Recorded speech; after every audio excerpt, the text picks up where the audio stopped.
Bonjour à tous, bienvenue pour cette nouvelle vidéo, la troisième ronde du championnat du monde qui oppose Magnus Carlsen au challenger Jan Nepomniachtchi.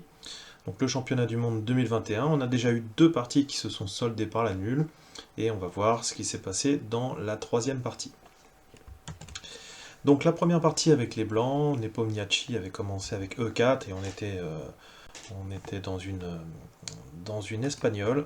Eh bien, on est reparti dans une espagnole ici.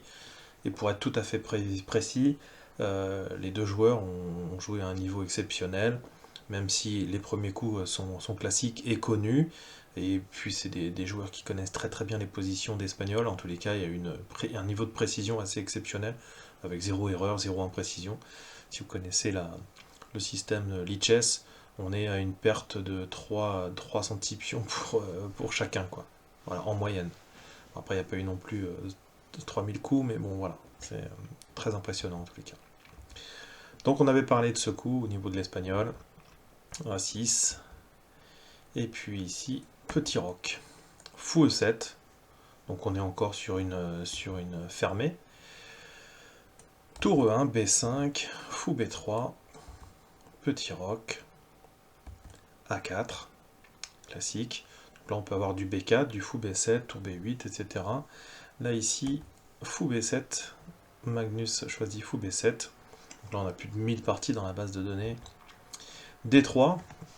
Et ici, dans l'espagnol, c'est assez classique en fait. Le cavalier va faire ce style ici, ou, pardon, ça, plutôt F1, et puis ensuite E3 ou G3. Voilà, ça, c'est le genre de coups.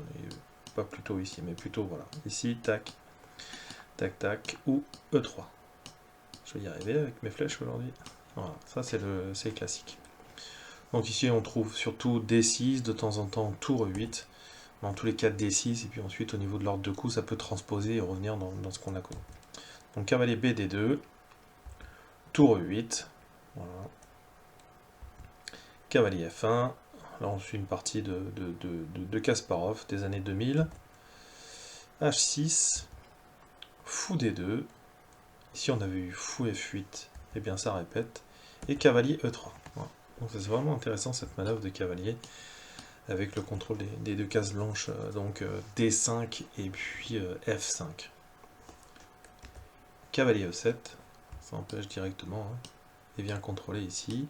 Ça laisse l'activité du fou, et parfois aussi ça peut permettre de jouer C5. C4 ici, joué par Yann. Et puis ici on trouve maintenant deux coups, donc on est arrivé quand même aux limites un petit peu de l'arbre d'ouverture, de ce qui est joué classiquement. Voilà. Donc ça ici encore une fois c'est ce qu'on appelle des anti-Marshall. B prend C4, on avait déjà eu ce coup, et puis l'autre coup c'est également C6, avec quand même des similitudes. Donc sur B prend C4, cavalier prend, voilà, on voit encore l'utilité de ce cavalier, et ici Carlsen opte pour cavalier C6. Bon, je vais ouvrir au chat parce que sinon je vais jamais m'en sortir. Donc cavalier C6 de la part de Carlsen. Précédemment, on avait eu déjà une partie avec tour B8. Et là, c'est intéressant pour vous faire comprendre un petit peu qu'il y avait quand même quelque chose qui se passait sur la case E5. Ici, on peut sacrifier le fou. Enfin, c'est pas vraiment un sacrifice parce que de toute manière, ici, avec la double menace ici sur F7, avec l'idée de gagner la tour, ça posait des soucis. Donc ici, il n'y a pas mieux que de rendre la pièce avec cavalier E prend D5. Donc là, ici, les blancs sont quand même légèrement mieux. Ils vont avoir un pion de plus. Même si les noirs peuvent tenir, à terme, le pion peut jouer. Bon, c'est pion D3. En tous les cas, ça pouvait être une autre variante. En tous les cas, il pouvait y avoir un sacrifice sur 5 de pièces. Cavalier C6. Et là, maintenant, ça règle le problème de suite. Tour C1. Voilà. Et là, on a des petits problèmes quand même. Enfin, pas des gros problèmes. Mais en tous les cas, l'arrivée du cavalier ici, qui est protégé par le fou, est un petit peu pénible. Donc ça, à cette lumière, ça nous permet de comprendre pourquoi le coup A5 a été joué. Parce que ça évite de jouer tout simplement. Si par exemple on jouait fou C8, sur fou C8, cavalier A5, et ben on voit bien que on a une double attaque. Et sur l'échange par exemple du cavalier, eh bien on a encore des petits problèmes sur cette case-là. Et là, les blancs auraient pris un léger avantage. Donc mine de rien, après tour C1, eh bien cavalier A5 était pris. Voilà. Alors bon, bien sûr, il y a des cases dans les deux camps, hein. C'est des cases assez classiques dans ce genre de structure. Mais voilà, aucun des deux va pouvoir en profiter. Donc fou C3, on vient regagner une belle diagonale pour les fous. Fou C8, donc on vient recycler un petit peu. Alors après, on peut faire du tour B8. Mais voilà, ça peut également permettre de venir contester sur cette petite diagonale. Donc là, le pion est quand même arriéré. Il est temps de le pousser, hein. Fou C3, cavalier, la dame derrière. Donc on vient ouvrir au centre. E prend D4, cavalier prend D4, cavalier prend D4, dame prend D4. Voilà. Alors après ces échanges massifs, si on regarde un petit peu la structure, au niveau des pièces mineures, c'est égal, il y a la paire de fous pour les deux. Mais on voit qu'ici, ce pion peut être chiant à terme, même s'il vient un peu protéger le fou. Et puis ici, on a, mine de rien, des pions pendants presque. Enfin, pas tout à fait, parce que on a ce pion, mais enfin, on a les pions C et D qui peuvent pas trop avancer, un petit peu difficile. Fou E6, voilà, c'était l'idée. On vient contester.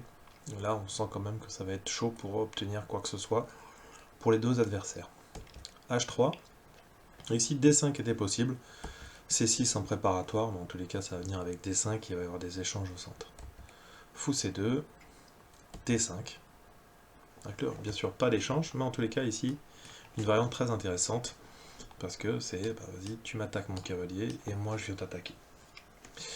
Et puis ensuite, il va y avoir des échanges, parce que si c'est accepté, eh bien, échange de dames, ensuite on reprend. Fou B4, voilà. Prise, et puis là on vient échanger, et reprise. Donc là on arrive sur une finale avec 2 tours de chaque côté, et des fous de même couleur.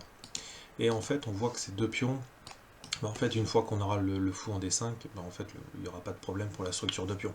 Parce que même si les blancs viennent échanger sur D5, on dédoublera les pions. Donc ici, surtout à leur niveau, il n'y a plus grand chose à tirer de cette position. Roi F1, on prend les colonnes qui sont ouvertes pour les deux, chacun essaie de contester. Roi F6, intéressant, on vient centraliser le roi. Hein. Sur une case noire, il y a les fous de case blanche, ça pose pas de problème.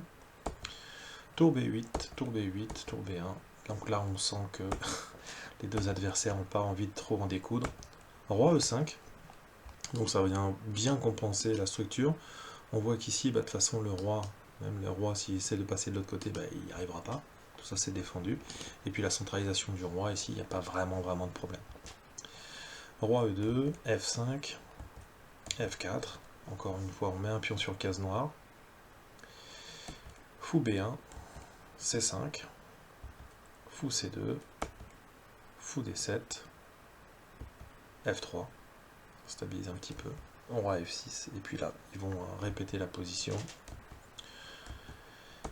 Il n'y a plus rien à espérer de cette position, l'ordinateur s'y trompe pas, 0-0, et puis ici, partie nulle au 41e coup. Voilà, bon, on va pas dire qu'on est déçu, mais c'est vrai que par rapport à la partie d'hier, c'était un petit peu moins intéressant, même si on voit que c'est quand même impressionnant. 3 de perte moyenne en centipion, 0,03 à chaque coup. C'est vraiment très impressionnant. Même si les variantes qui jouent s'y prêtent peut-être, ils connaissent tellement les positions, mais quand même ça reste quelque chose de très intéressant. Bon. 3 parties nulles, il en reste 11. Voilà. Selon Carlsen, il paraît que ça permettait de jouer beaucoup plus risqué. On va voir ce qu'il en est, hein. On verra avant la fin du tournoi, mais si on se retrouve encore à l'issue des 14 à 7-7, je pense qu'il faudra vraiment trouver une autre formule. Et puis je vous laisse à cette réflexion, mais il y en a qui proposaient de jouer les départages en rapide avant, voilà, parce que s'il y en avait un des deux qui perdait, il était obligé de gagner les parties lentes et de prendre là pour le coup plus de risques. Hein, on se souvient de la partie contre Caruana, la dernière partie du dernier championnat. Carlsen était quasiment gagnant, mais il a préféré pas prendre de risque et faire nul parce qu'il savait qu'il était extrêmement plus fort que lui en partie rapide. Alors bon, c'est le champion du monde d'échecs de partie lente, et les deux derniers, ça s'est joué rapide. C'est un petit peu, voilà, bon, il y a eu des parties lentes avant, mais voilà. Donc, y réfléchir à cette formule. Jouer des partages avant. Comme ça, si voilà, celui qui a perdu sera à un moment donné obligé de prendre des risques, et peut-être que ça peut dynamiser les parties lentes. Lundi, partie de repos, jour de repos, pardon. Donc, eh bien, on se retrouve dans 2 jours pour la 4e partie du championnat du monde. En attendant, 3 parties nulles, et puis j'espère que ça va s'animer un petit peu plus sur les parties qui suivent. Merci encore de me suivre, soyez courageux, travaillez bien, et puis à bientôt. Ciao, ciao.